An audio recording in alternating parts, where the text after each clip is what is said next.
Imagine living in a world where the voice in your head did not feel like your own.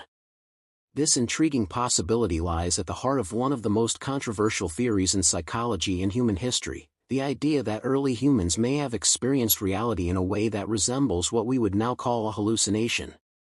Proposed by psychologist Julian Jaynes in his book The Origin of Consciousness and the Breakdown of the Bicameral Mind, the theory suggests that ancient people may not have possessed the same level of self-awareness and introspective consciousness that modern humans take for granted.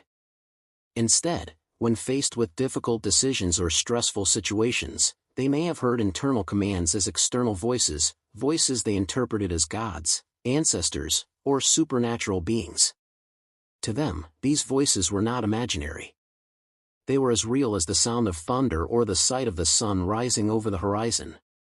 According to this theory, the human brain once operated in a bicameral mode, with one hemisphere generating commands and the other perceiving those commands as coming from an outside source. In a world filled with uncertainty, danger, and limited understanding of natural phenomena, these voices may have provided guidance and structure. Ancient texts such as the Iliad frequently describe gods instructing humans on what actions to take, often with little evidence of the inner reflection and self-questioning common in modern literature. Jaynes argued that these stories might not merely be symbolic but could reflect how people genuinely experienced reality thousands of years ago.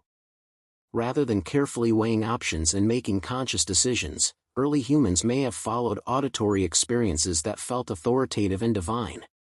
While most neuroscientists reject the stronger claims of this theory, it remains fascinating because it challenges one of our deepest assumptions, that human consciousness has always existed in its current form. Modern research provides some intriguing clues, though not definitive proof. We know that the brain is capable of generating remarkably convincing experiences. People with certain neurological conditions can hear voices, see visions, or feel presences that seem completely real. Even healthy individuals occasionally experience auditory hallucinations during periods of extreme stress, grief, sleep deprivation, or isolation. This demonstrates that the boundary between internal thought and external perception is not always as clear as we imagine. Furthermore, consciousness itself remains one of science's greatest mysteries. Researchers still debate how self-awareness emerged and evolved, leaving room for speculation about how ancient minds may have differed from our own.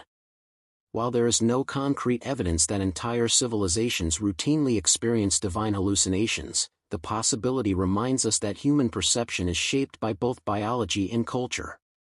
Whether Jaynes's theory is ultimately correct or not, it invites us to view history through a different lens. Perhaps the voices of gods recorded in ancient myths were not simply stories invented by imaginative people but reflections of a fundamentally different way of experiencing reality. As language, society, and self-awareness evolved, humans may have gradually shifted from hearing commands to engaging in internal dialogue, developing the rich conscious experience we know today.